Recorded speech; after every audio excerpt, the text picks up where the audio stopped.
in the last 6 weeks, probably 50 times in my life, and I still love it. I was telling Peter on Wednesday I was doing a gig in Slovakia, and Tony Hadley was one of the acts, and I got really worried that when he said indestructible, like the Manchurian Candidate, I just wander on stage and go, shut up! Shut up! And I wish I had now, looking back. So it's an extraordinary. Sorry, I just can't get over how extraordinary that scene is. Actually, just building, isn't it? Yeah. And it's hilarious, the violence of it. Oh man, yeah. Well, I think it's like Nigel says, Pidge, it's like every one of you is like at the top of your game, the best kind of characters, you know, the ones that you fit into so perfectly. Not me, I was stuck in the boot. But you do vomit very well. Some directors would have gone with one vomit, and you went, no, he can vomit there and there. I don't know how I directed it, I was stuck in that boot. Yeah. You know, don't you think at the end of the day, I think there's puking and puking. Yeah, no, there's puking That was right out of the top drawer. Yeah. It's the way he contained it, and let it go. You know, let's have a look at it again. Each delivery was different. It was perfect. No, it was. Yeah. If you stay late enough tonight, you'll be able to see Peter vomiting in the bar again. So just in case. But I wanted to quickly bring up the fact that we talked about this, you know, not actually, you know, just in car journeys and stuff. That both of us are huge fans of John Waters, and I think that vomiting there feels like, you know, can you tell us, you know, I hope some of you might be fans of John Waters, Pink Flamingos, Hairspray, etc. But there are, you know, that violence, that vomiting, some of the cast that you have as well, that kind of non-actors but who bring something intriguing. What was your? I don't think we were in John Waters' land in this film, to be honest. I think that was just, you know, someone who was ill, and it was just another complication with the CD stuck. So it was just another thing to make it more chaotic, really. No, I think actually vomiting on Nigel Planer's ready meal, I think that definitely has. But we did see Gary nearly drown in that story. No, don't. The trauma. Is, Was it? How did it feel? I mean, when did you last watch that near-death sequence? every time, the Queen of the Wild Frontier. Every time there's a little trigger. But I see the funny side of it now, I suppose, because I live to tell the tale. But 30 years ago. Wasn't it? You can laugh at it now. No, but you know, listen, there was so much at stake that day, and it would have helped if I could have been a natural swimmer, but I wasn't. But I could swim at the natural will to survive. But yeah. What other movie have we seen you in white pants as well? Because well, there you go. I've seen you at least twice in white pants. Space Virgins. Yeah. It reminded me of that. Absolutely, eating beans at the time. But no, I look back and I think, oh, my body was so tight. Yes, weren't you? So Yeah, tight, you were so just a young. boy. You were just a boy. I was a little boy. I was a little stupid. We'll have to move on. Peter, I just want to ask you as well about that. A lot of what we saw there was from your years at the BBC. Yeah. How much of a change was there from moving from Channel 4, which would have been after the series with Strike, etc., into the BBC, which started, was that 1989, the first series? Yes, I think so. Yeah. Yes. It was when Jeremy Isaacs left, and Michael Gray cancelled the first 3 projects we had which had been commissioned by Mike Bolland. So we just had no option but to leave and go to the BBC, which we carried on. We just said, well, as long as we can carry on as we left off, that's fine. We didn't go for more money or anything. It was just, you know, that we could. And they said, yeah. You know, I think when they discovered the French and Saunders were going to be so huge, they didn't bother with us too much after that. Right. So because you said Michael Gray basically came to you and just said, so about this sitcom. Yeah, we were there in Montreux getting the award for the strike. We're having this dinner, we're celebrating, and he said, I hear you're making a sitcom, a comic strip sitcom. I said, oh, I didn't know that. Oh, he said, oh, maybe I misheard it, but it was his way of saying, no, you are going to make a sitcom.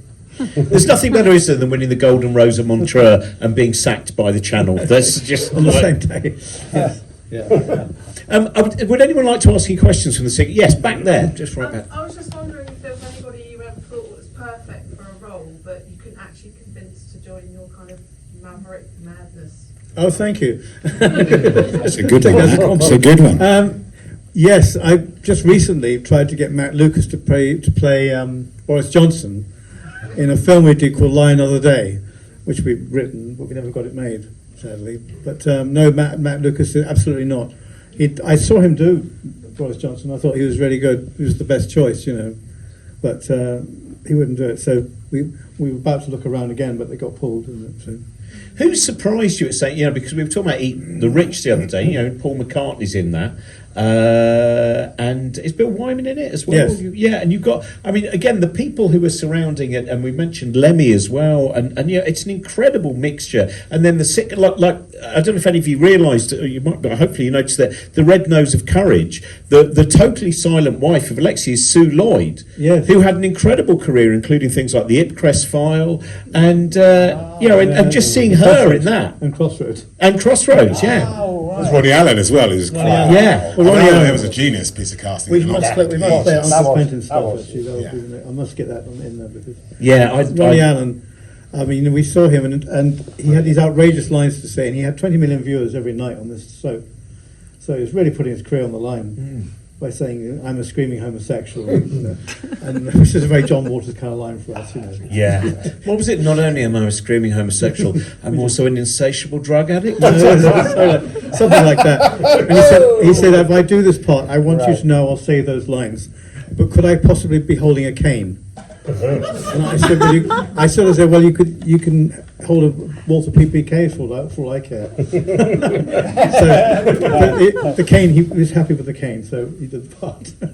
Gary, because this is the first time you've been at one of these events, I just wondered, watching all those clips, what are the episodes for you? I don't necessarily mean ones with you in there, where you just that kind of Proustian rush sometimes when you see this. What for you of the comics? There's so much that I thought was consistently funny for me. I was just a massive diehard fan, but obviously Bad News was just something that just kind of laid the standard of where they were going to go, and I just thought everybody's characters were in that were just so well rounded and just so well placed and delivered that really set the benchmark for me. Do you know what I mean? So that's sort of like, and then right until the last one we just seen here, just everybody just on top of their game, just always hilarious. And I watched this the car stuff today again, like everybody else, and just laugh like I was back then, no different, and just great deliveries and just. There's great something about Nigel and Aid and me and Rick being together. Absolutely. There was a quartet. Yes. That sort of bad news, and then the four men thing. Absolutely. Yes. It was great. It was very enjoyable. That we did far off each other. Yeah, so different. All so different as well. Phil, I wanted to ask you about your turkey, because I remember you used to do the most brilliant Jack Nicholson, and I noticed your first turkey line there just when you went gobble gobble. To me, felt like a little bit of Nicholson, but that is a lot of makeup. That was a pretty hefty. Early start. I'm doing Jack. What am I doing? No, it was I was in before anybody was in the morning, obviously, to have that, and gone after everyone had gone home, because it wasn't quite a painstaking makeup, actually, because it was like the old prosthetics and all that, and that turkey suit. Oh man, after, and I couldn't eat. I didn't eat much then anyway at the time, but I had to have a little straw, to and it was. What a job! I mean, it was an extraordinary job. I always say that. I can tell, wasn't it? Go. And you were there. You were there, mate. Just to watch you actually between scenes, just sort of sitting there reading the sports pages with your legs crossed and these big kind of feet. It was kind of odd, And then we really talked too much. You got the head on. Do you know what I mean? Yeah, it's sort of like we talked to you. And as soon as the prosthetics went on, we sort of like it was sort of just left you to it. Which is kind of. And I just envied you. You were just in a police uniform. Yeah, I just rocked up. Did a little turn for the day. Just turned up, did a couple of lemons, lemon and lime. It was Peter. And no, it was great. It was a great experience. I think it's a lot of fun. There was another question over there. I think I saw a hand up at one. Yes. I love the Four Men in a Car. That's one of my favourite all-time bits of comedy. But it looked really dangerous to film. How? I was going to ask that. It was a bit more controlled than it looks, I think, but because we were on a test track some of the time, so we were on a real A1, I think it was the A1 or something we were on, and we also doubled with the most dangerous bits on a test track, so we kind of, it wasn't quite as shot on the moment as it looks, but it was quite, yes, I mean, it was full of energy there.